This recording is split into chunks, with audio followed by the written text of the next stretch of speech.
Olá meus amigos, sejam bem-vindos a mais um vídeo aqui do Estúdio MAF e hoje nós vamos fotografar um produto reflexivo gigante. Então você quer aprender, quer entender quais são os pontos mais importantes que você tem que se atentar na hora de fotografar um produto que reflete tudo? Vem com a gente. Bom, vamos lá, chega aí. Primeira coisa que a gente tem que se atentar na hora de fotografar um produto reflexivo.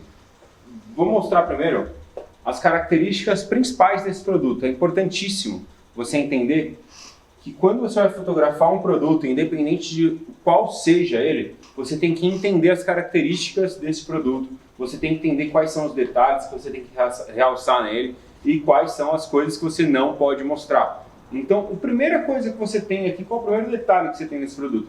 Ele é totalmente reflexivo, numa tampa gigante, é um produto grande, ó, dá uma olhada. É um produto que deve ter pelo menos quase 1 metro aí, sei lá, não tenho nem noção, mas é gigante. E ele reflete em todos os cantos. A gente tem aqui uma borda de ponta a ponta inteira cromada, e eu só estou relando nela porque a gente já fotografou. E a gente tem aqui a tampa abaulada dela em aço escovado. Ou seja, isso é um produto que todo mundo quer correr dele, ninguém quer fotografar, porque dá um trabalhão. Primeira coisa que você faz quando você pega um produto dele, um produto desse nível, desse porte, limpeza. Porque antes de você colocar aqui, começar a clicar, montar a luz, você precisa ter certeza que não tem nenhuma mancha nele. Chega bem pertinho aqui, Arthur. Mostrou? Uhum. Cara, meu dedo com um pouquinho de líquido faz a mancha, ó. Ó, a mão do Arthur. O Arthur suou bastante na mão. Então, assim, isso é o primeiro detalhe que você tem que entender. As suas mãos, elas podem suar ao longo do trabalho e vai ter manchas nesse produto. Então, a primeira coisa que você vai fazer, cara, papel higiênico, removedor e limpeza. Arthur, quanto tempo você passou limpando esse produto? 1h30. 1h30. Cara, 1h30 para fazer só de limpeza. E você querendo só colocar ele na mesa e sair clicando feito um maluco, tá ligado? Não funciona. Então, velho, assim, a gente já limpou, a gente já fotografou, não vou limpar inteiro. Mas aqui, ó, removedor, papel higiênico. Não, tá limpo, já fez bosta. Já fiz bosta também, tem jeito certo. Por Esse quê? produto, ele é aço inox. Ele tem um sentido. Tá vendo? Você pode ver que ele não é assim. Ele é assim, ó, riscado. Então o papel, quando você circula, ele vai ficar essas marcas aqui. Se você tem que passar no mesmo sentido que tá o aço. Porque o que acontece? A gente não passar, olha aqui, ó, mostra. Tá vendo? Ó, mostra todos os zigue-zague que você fez com o papel. Exatamente. Então, cara, a parada tem uma técnica, não é só chegar metendo a mão, e você vai levar um tempo para fazer essa limpeza. Eu não vou finalizar isso agora, porque já está feito. Mas você entendeu que tem detalhe, tem cuidado, não é só chegar limpando. Ah, preciso ser um especialista em limpeza de produtos. Não. De tanto você mexer nesses produtos, você vai saber. Por exemplo, o Arthur, que fez a limpeza de todas as outras churrasqueiras, ele já sabia desse detalhe. Eu não sabia. Eu ia limpar aqui, eu ia ficar sofrendo até me tocar que existe esse problema. Ok. Você já entendeu como funciona e como você vai limpar. Removedor e papel higiênico. Ok. Mas e aí? E na hora de movimentar o produto, o que eu faço? Eu deixo ele parado e vou mudar o set de luz? Não. Porque vai dar muito mais trabalho você movimentar todas as suas luzes. E nem sempre você vai ter um fundo 100% branco, né, redondo. Então é mais fácil você movimentar o produto. Como você movimenta esse produto? No caso, aqui é um produto grande. Então eu não consigo movimentar sozinho. O Arthur trabalhou junto comigo e ele me ajudou. Então eu te aconselho que, se você pegar algo desse porte, chame um assistente para ficar ali junto com você. Você vai chegar só e meter a mão, ou você vai ter que ter um cuidado especial também? Não, você tem que ter um cuidado especial. Aqui a gente não tem uma luva para fazer esse trabalho. O ideal seria, mas não tem problema, né? Porque a gente tem um jeito. Pega aqui, ó, papel, e toda vez que você for movimentar ele, você nunca vai colocar sua mão direto no produto. Sempre, né? Com um papelzinho, uma proteção, para quê? Para que você não perca todo o trabalho de limpeza que você fez, certo? Então, depois que você já fez a limpeza, você já entendeu como você movimenta, a gente vai para a parte de luz. Cara, agora vamos falar sobre a luz. Quando a gente vai setar a iluminação de um produto, principalmente pensando em estilo, qual é a prioridade? Beijo na cara. Essa é a prioridade. Beijo na cara. Qual é a prioridade da parada? Fundo branco. Você pensa fotografia estilo, produto, e-commerce, é fundo branco, tá? Então, quero que você mostre essa cena aqui, ó, frontalzinho. A gente está vendo aqui que a gente tem um fundo branco ali. Qual é a luz que a gente começa na montagem do set de luz para poder ter um fundo branco. São as luzes de trás. Então a gente tem essa luz aqui, tá? Essa greca de 300 watts. Aqui a gente tem meia carga, então eu estou usando 150 watts de potência, que está apontando para o fundo.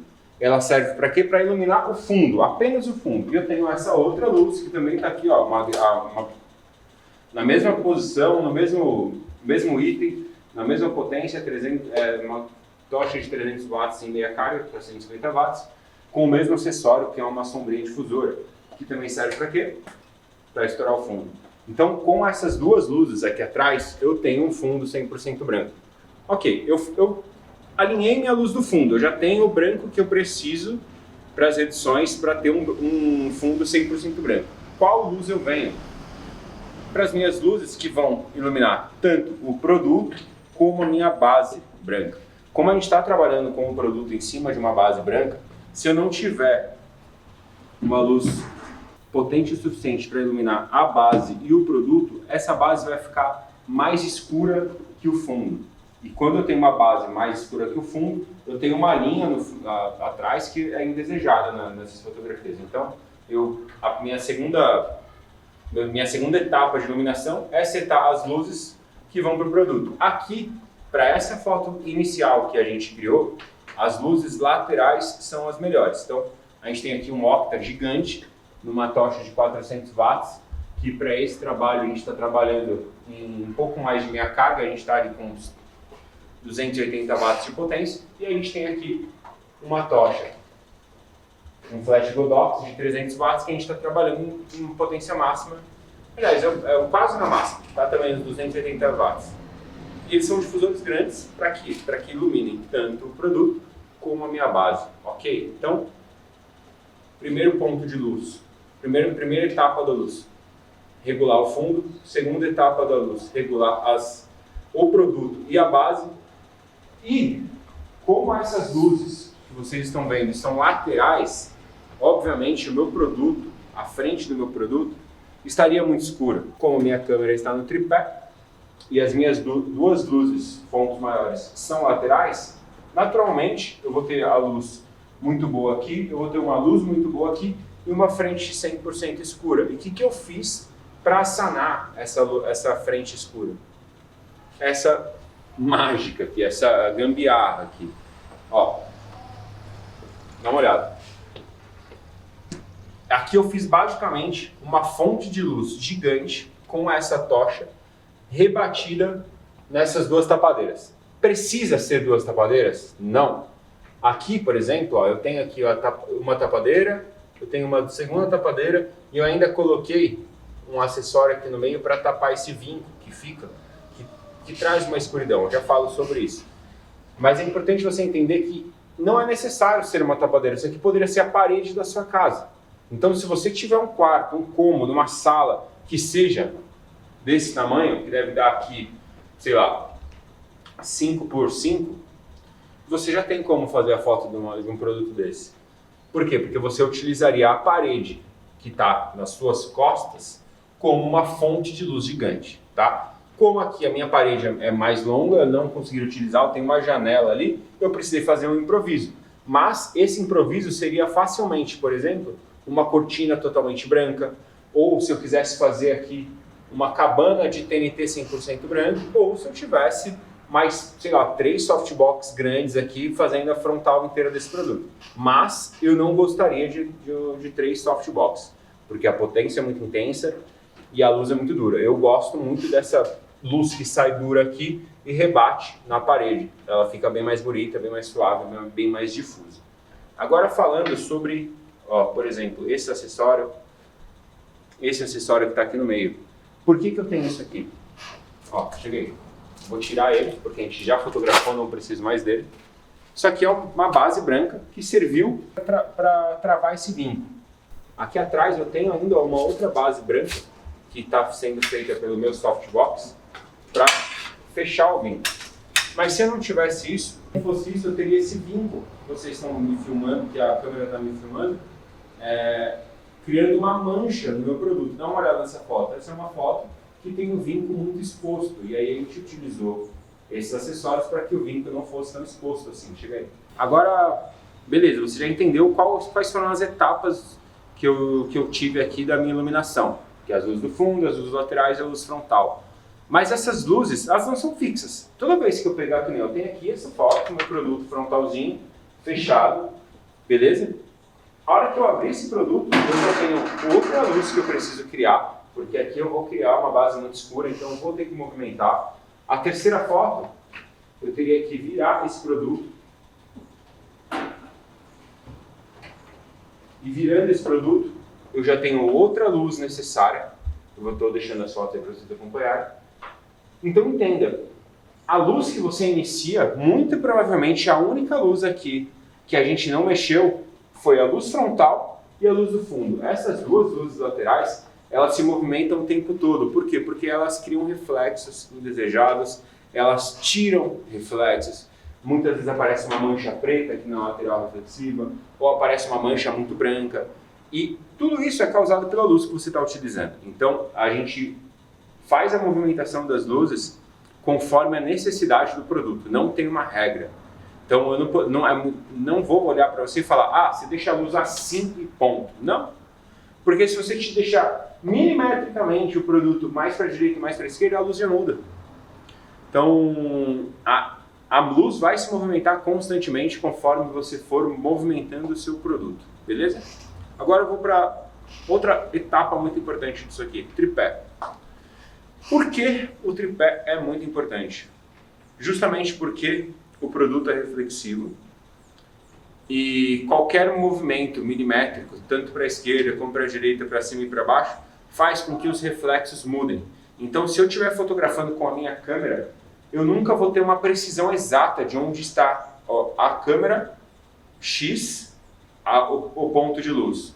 Por quê? Porque na teoria, o reflexo, ele nada mais é do que o produto está sendo fotografado aqui, ó, dá uma olhada nessa foto, frontalzinho. Se eu pego essa luz, coloco mais para trás ou mais para frente, o reflexo muda. Se eu, ao invés de movimentar a luz, eu movimentasse a câmera, esse reflexo, essa sombra também se movimentaria. Então eu preciso ter um dos pontos parados, ou a câmera ou a luz. E aqui no caso, sempre você vai optar pela câmera parada para esse tipo de foto. A sua câmera parada, estabilizada no tripé, e você movimenta a luz, ok? Então o tripé é imprescindível para esse tipo de fotografia. E ainda linkado ao tripé, outro ponto importante, por esse produto ser muito reflexivo, eu também sou um objeto que reflete nele. Então, se eu estou aqui na frente desse produto, e eu estou nessa posição, na hora que essa câmera fotografar, eu vou aparecer nesse produto. O que eu fiz para não aparecer? Afinal, eu tenho que clicar, né? Eu coloquei a câmera no timer, foco manual, fotografava ali, ó, dava meio clique, focou, clicou para fotografar, ele vai contar até 10, eu saio da frente da luz, ela clicou, eu volto para poder conferir se está ok e tudo mais. Eu poderia também estar trabalhando em captura vinculada, que é uma ótima opção para você não ter que ficar fazendo essa movimentação, sai e volta, porque a captura vinculada te permite fotografar no computador. Então eu não precisaria do timer, eu só precisaria da câmera no tripé, um cabo, né, vinculando a imagem aqui até o computador. Eu optei por não fazer essa foto, esse trabalho em captura vinculada. É bom? É ruim? Captura vinculada é obrigatório? Não, não é obrigatório. Eu posso fazer um vídeo falando quando devo fazer uma fotografia em captura vinculada e quando não. Mas vai muito do seu entendimento do trabalho. Se você está conseguindo ver que os seus problemas estão sendo 100% sanados, não é necessidade da câmera. Se você achar que é preciso uma câmera maior, uma tela maior, vá para o computador. Para que você não tenha esse problema, para que você não tenha retrabalho depois. Então, a captura vinculada, ela te possibilita não ter retrabalho, ela te favorece nesse quesito. Você não vai ter retrabalho quase nunca quando você trabalhar na captura vinculada, porque você já está vendo a foto ali no arquivo meio que final, beleza? Então é isso, espero que você tenha gostado desse conteúdo. São todos esses detalhes que você tem que se atentar, isso não é uma aula específica de pontos de luz e tal, mas com certeza, cara, se você já trabalha, já fotografa, já tem um tempo de profissão, Tenho certeza que você já conseguiu aprender muito e vai conseguir utilizar isso para as suas fotografias, principalmente de objetos reflexivos e desse tamanho, porque isso é um produto bem grande. Geralmente a gente está acostumado aí com produtos muito pequenos. Fechou? Muito obrigado. Deixe seu comentário, deixe seu like, compartilhe isso com aquele fotógrafo que está começando, porque eu tenho certeza que a gente vai ajudar muita gente aí a crescer, a aprender muito mais a fotografia. Outro ponto, se você quer ter essas informações, quer tirar as dúvidas com a gente no tete a tete, a gente tem um grupo no Telegram, que o link está aqui embaixo. Clica nesse link, vá para o grupo Telegram e conversa com a gente diretamente. Hoje já somos 96 membros nesse grupo, meu Deus, 96 pessoas. E tá, é muito legal, a gente tem uma troca bacana, então se você quer estar mais próximo de nós, por favor, clica nesse link e fala com a gente. Rumo a 1 milhão, fechou, muito obrigado, até a próxima, valeu!